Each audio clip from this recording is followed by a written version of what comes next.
Inisip ko kanina, sana talaga makayanan ko to hanggang hanggang sa dulo ng walang hanggang. Good morning, Philippines! Hello guys, continue tayo sa vlog kahapon. Good morning na guys, morning na, the next day sa vlog. Anyway, hindi ako nakapag-vlog kahapon ng mataas-taas kasi wala akong ginagawa. Andun lang ako sa garahe, naglinis, and also ngayon it's already 7:16 ng umaga. And pagising ko ngayon, wala pa si Tami guys, and pagising ko ngayon nakakatanggap ako ng masamang balita. Hindi ko man siya kilala, pero kilalang kilala ko siya sa through YouTube. Yung parang yung palagi ko siyang pinapanood guys. Yun, namatay si Lloyd Cafe Cadena. 'Di ba? Dahil sa sakit ngayon, dahil sa kinatatakutan ng lahat talaga na COVID. Grabe, hindi ako makapaniwala guys. Grabe, kakapanood ko lang ng mga videos niyan, yung mga tublero na mga hagdanan, na bumili siya ng mga property. So, pagising ko talaga, ito yung naabutan ko na balita. Grabe, pag-open ko sa cellphone pa lang yung nakita ko guys sa mga post ng mga nag-YouTube din. Siya, hindi sa akala ko talaga prank guys, pero as in nakakasad. Yung iba hindi makarelate kasi hindi talaga sila nanonood, pero kapag pinapanood mo ng isang tao is parang, oh my god, hindi ako nakapaniwala. And also ang bata pa ni Lloyd. Alam nyo talaga guys, ito talagang ma-realize mo, 'di ba? Ngayon sa tumatagal, parang nakasanayan na natin na may virus doon, kailangan mong magmask, kailangan mong maghugas ng kamay, ganun. Pero, guys, kung maano mo ito talaga kapag may mga hindi man kakilala or may alam kang, like ngayon vlogger, sikat na sikat, and then sa ganun, mga artista, kung may ganun, magkasakit, and then mawala, diba? Parang ma-realize mo na, uy, kailangan talagang mag-ingat. Oh my God, kailangan mag-ingat. Sus, Ginoo ko. Hindi mo talaga alam. Dito din, may namarinig akong balita din na yung bar, may bar na may mga tao nagpunta sa bar, ganun.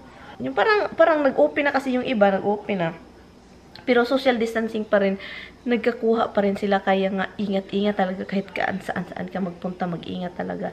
Kasi alam nyo na, oh my God, hindi mo talaga alam kung anong mga mangyayari. Sabi ko, wala, prank lang ito, grabe. Pero sila, ang daming nagpo-post sa YouTube, sa Facebook, ang dami. Sa Facebook, kilala mo yung mga so hindi talaga siya prank. Kasi mga malalaking vlogger yun sa Pinas, mga gamer.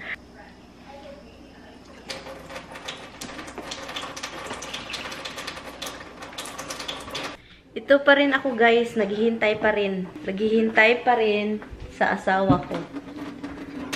Wala pa. It's 12 o'clock na, wala pa rin. So, guys, binalik ko lang yung sinuot ko the other day kasi hindi naman madumi.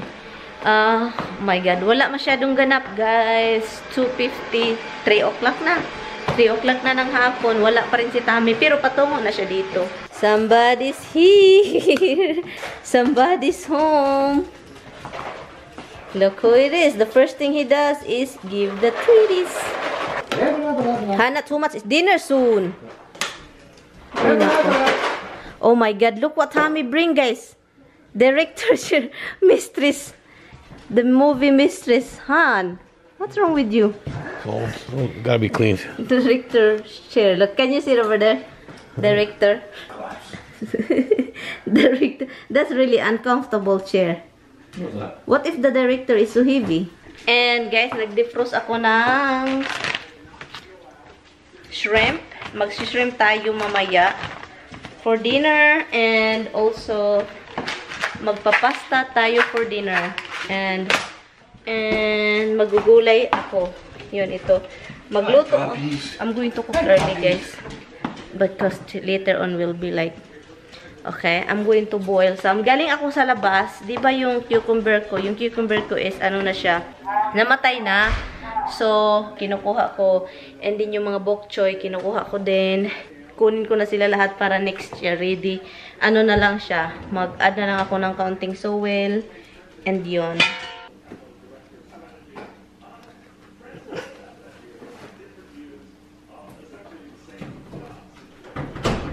And look at all of them they're out, Han, when you get home. You want treaty too? I get it. Everybody's out. Dimples is there. Did you give him something? Yes. So anyway guys, harvest tayo ng string beans. May mga maliliit ba? Ito mga maliliit pa man ito eh. Kunin ko lang yung mga tumaas na. Ito, tumaas. Kasi magluluto po tayo ng gulay. Okay, ang dami nating sili guys. Look, sili galore. Ang dami. Nasa ilalim. Ang dami oh, na. Pahinugin natin yan. Look, ang dami. Ito patay na siya ba? Wala ng bunga. Cucumber. Yan. Ang dami pang bunga oh. Honey.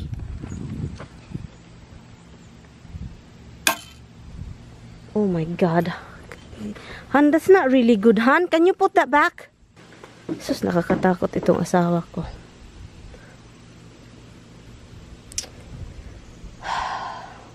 Nag-aaro-aro na si Tami. Nakakatakot naman itong asawa ko. Eh, kahit ano nang maisipan. Guys, kung ano mangyari. Ano mangyari. Your dada is very scary. Tulungan natin kasi. You see it before?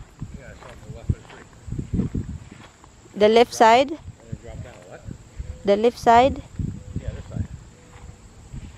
Yung nag-aro-aro kasi. Drop down, so it should be right here. How do you know if it's dropped down? I can see it. You can see it and then probably just keep going. May have I walk over there. What color is it? It's right here, oh. There's something wrong with you. Look at this, guys. Oh, we wind up on the right side. Must have bounced. Don't play with this shit. Last ano natin, guys. Last cucumber. Yung, The final cucumber. yeah, the last cucumber baby. So no more cucumber next year again. And you or something, it will go bounce. And it will, what if you go to the neighbor, Tommy? No, I'm on the left.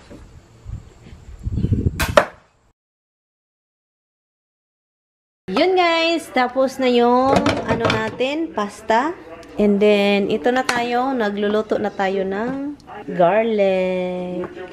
Alam niyo kung anong lagay ko? Ang lagay ni Galay. Ito yung ilagay natin. Ooh, nice and hot and spicy.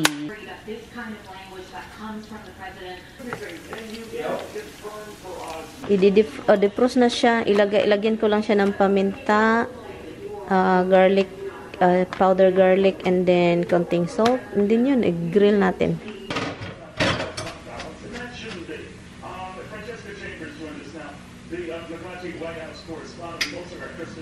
Ilagay natin ito.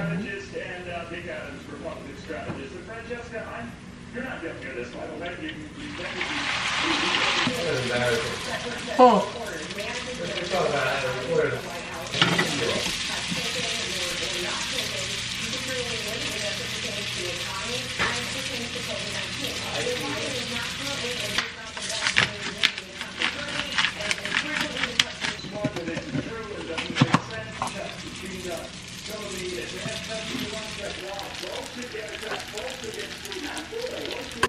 So ngayon, andito na siya. Lagyan ko lang siya ng parsley.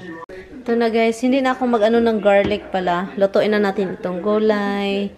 Inano ko na, minix ko na lahat. Cucumber, at zucchini, and then si eggplant at saka si ito, string beans.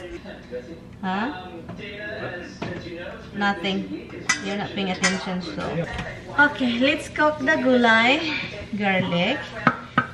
Lagyan ko siya ng ano, mamacitas. Here I go again. Mama, how can I resist you? Oh, to be broken hearted. Tama ba yung kanta ko?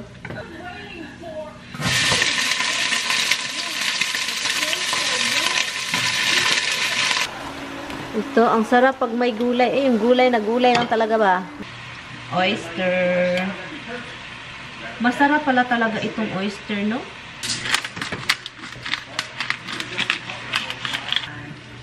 why you say that? You're the one who bill him. Oh my God, you're like... 3,000 and I charged him 3,000. You said 2,800. You said you bill him. I said it was 2,800 and 3,000 and charged him. So, ito na siya guys. Yung gulay natin, pagkain, yan.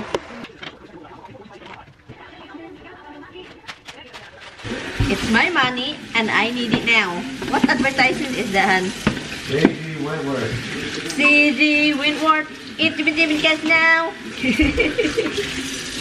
Cash now. The dish of the dog is here, cleaned. Okay. So, yun. So, pakainin na ni Tommy yung mga alaga niya, mga babies niya.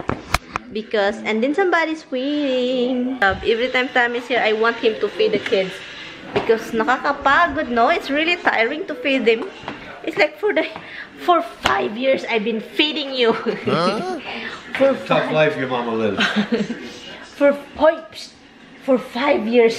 It's tough to be your mama. Honey, look at him. He gets so excited and like, hey, for 5 years, I've been feeding Excited, but you. you look at me. Look at this, guys. Look. He ain't looking at you. Like, what are you doing, mother? why you keep turning the children? You get dizzy. Are you dizzy? And look at him. Are you... Oh. Screw this, shut up over there. So guys, andito na yung furniture ni Bianan. Andyan pa yung brother-in-law ni Tommy. Ito siya. Ito muna yung nadala. Nakita niyo ito guys, isang bahay. Kailangan ko pa itong linisin kasi amoy Bianan. Amoy Bianan siya. At saka itong mga drawer na to sa ibang furniture. So yun. And so maganda itong furniture guys. Pinagawa talaga to nila guys. Nila ni kasama yan oh. Pinagawa nila to ni Bianan. Paalis na sila guys. So anyway. So ito na yung si shrimpies. Loto na tayo ng shrimp. Okay, we're gonna eat din soon. What is that? What is that? Mickey Mouse. Oh, that's a nice one. Yeah, silver coin. Silver coin. Silver Mickey Mouse. Everything is collectible, even like underwear when you were 13 years old. Collectibles. Ay. Sarap. Ay, ang sarap nito guys. It's so good. Tommy would like it. So, ito po yung dinner natin guys. Shrimp. And pasta. Yun. And then yung gulay. Gulay from the garden. Can you imagine guys? Tignan nyo guys. Akala niya part siya sa pagkain. No. Mama, sit down over here. Okay, the shrimp is good. The vegetable is good. Let me see the pasta.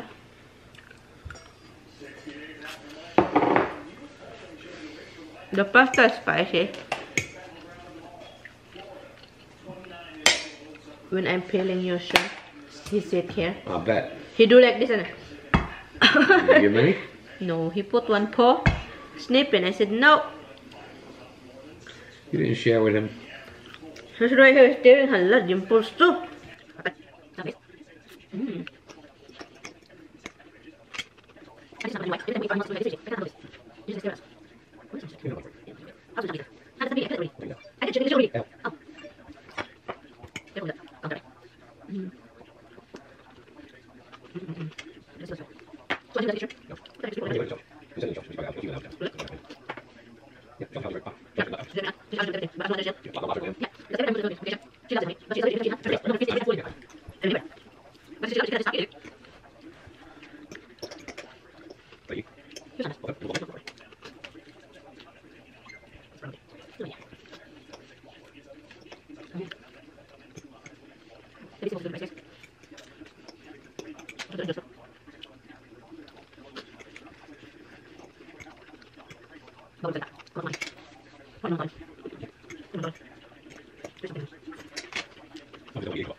naglagay lang ako ng ano, it's already 10 something.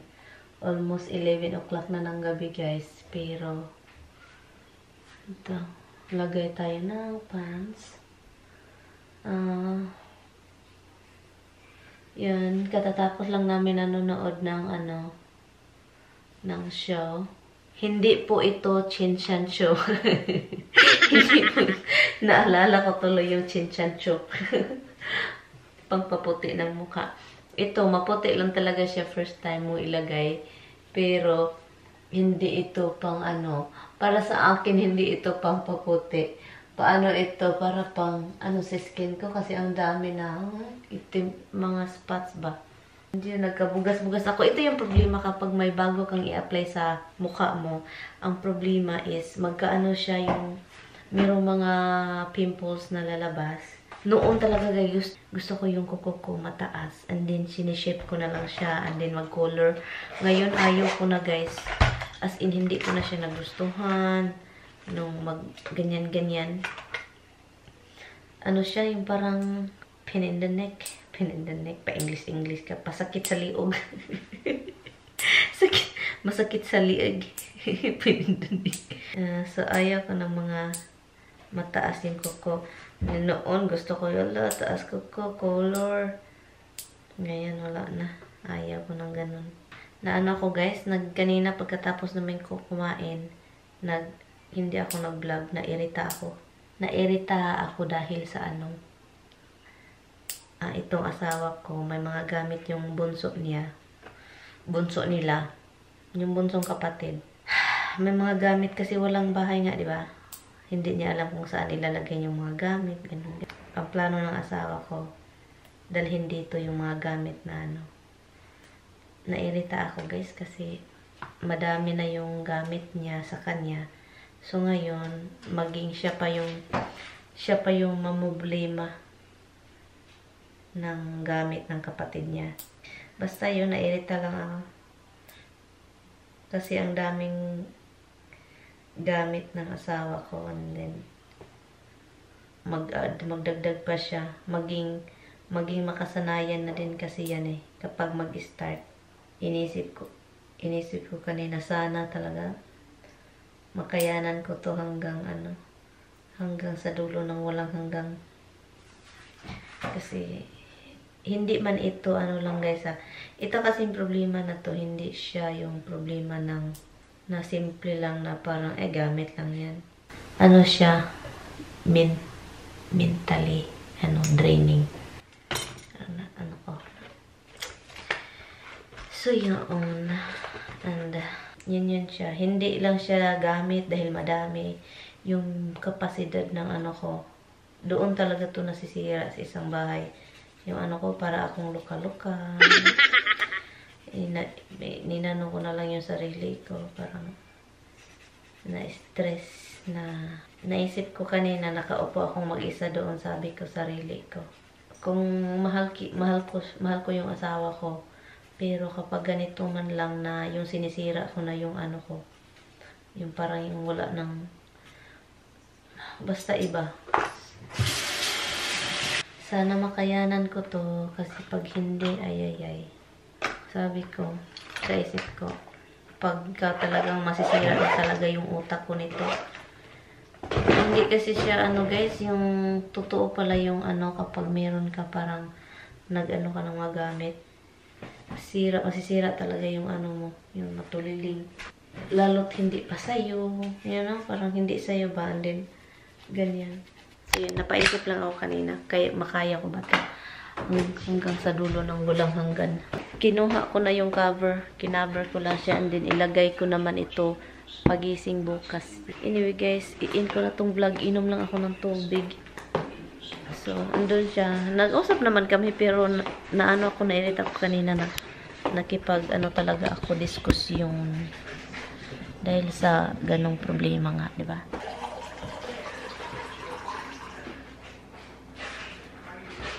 Anyway guys, good night. See you tomorrow.